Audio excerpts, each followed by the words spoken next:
Although African Americans have been oppressed for a long while before the 1960s, it was a time period of the civil rights movement where people were tired of it and were doing something about it. This was a mainly peaceful movement with the goal of getting equal legal rights for African Americans. It was a struggle for social justice that lasted many years, and we can still see glimmers of it today. One event that really ignited the civil rights movement happened during the Cold War. Tension between the U.S. and the Soviet Union put pressure on the U.S. to reform its attitude towards African American citizens in order to remain a superpower and to keep its reputation. The U.S. wanted to show other countries that they were stable and could handle their own issues. It's believed that many civil rights activists took advantage of this situation to voice their opinions. On the other side, people also accused civil rights activists of being communists during the McCarthyism era. McCarthyism was a movement against people who were thought to be communists and were blacklisted or lost their jobs under Senator Joseph McCarthy. Most of these people weren't actually communists. Eventually, in 1948, President Harry Truman signed Executive Order 9981 that ended segregation in the military. The Cold War helped incite the civil rights movement. The modern civil rights movement began with a widely known person in the civil rights movement, Rosa Parks. She is remembered by refusing to give up her seat to a white man on a Montgomery bus and was convicted of violating segregation laws. This helped initiate the leaders of the African American movement to organize bus boycotts, which ended more than a year later when the U.S. Supreme Court ruled bus segregation unconstitutional. This event also created the Montgomery Improvement Association, led by Martin Luther King, which oversaw the bus boycotts and played a leading role in fighting segregation.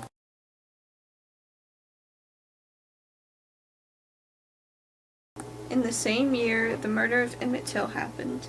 Emmett Till was a 14-year-old boy who was brutally murdered by two white men in Mississippi. Emmett grew up in Chicago, where prejudice wasn't as common in a middle-class black neighborhood.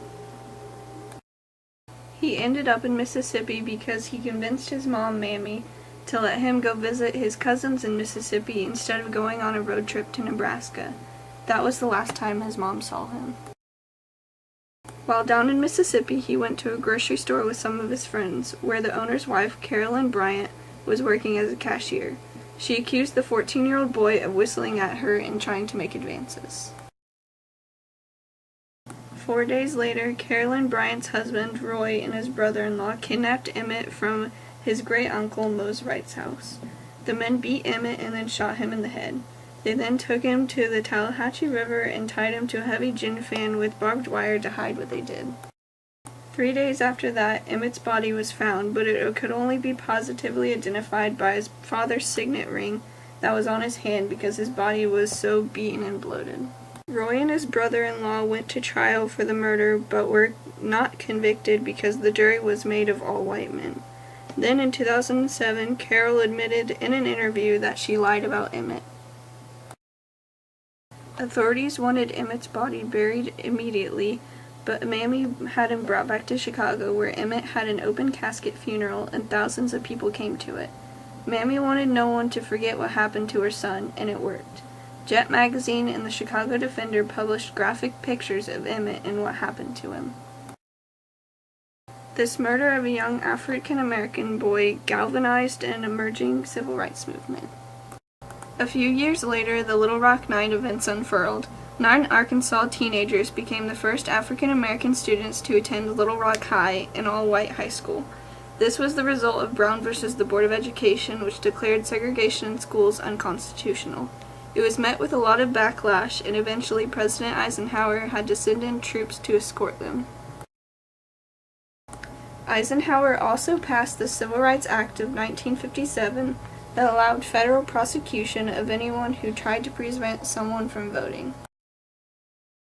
Another way that advocators peacefully protested was by doing sit-ins. In 1960, in Greensboro, North Carolina, there was a sit-in at Woolworth's lunch counter. These students sat in until the owners needed money bad enough, and they were finally served in the whites-only section. Then, in 1963, another major event in the civil rights history happened. The March on Washington was organized and orchestrated. Over 200,000 people, white and black, congregated in Washington, D.C. to support civil rights legislation and establish job equality. It's also where Martin Luther King made his famous "I Have a Dream" speech.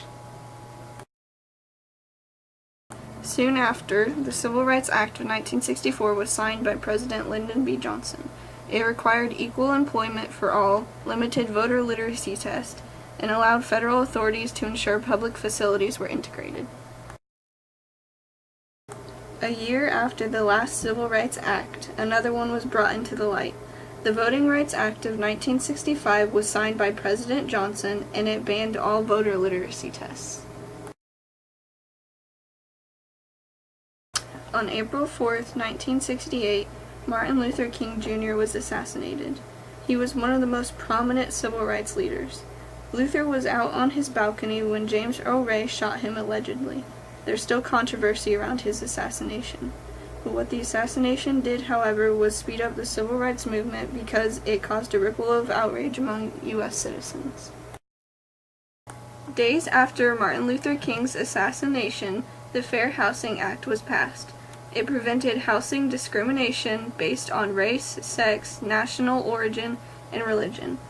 It was also the last legislation enacted during the Civil Rights era. The Civil Rights era had a major effect on how we live our lives today. Because of the brave people who stood up for what was right and what they believed so strongly in, America today has laws to give every person the rights they deserve. People like our first African American president, Barack Obama, are examples of this. Even though there is still discrimination and it will never go away, the majority of people understand that we're all human.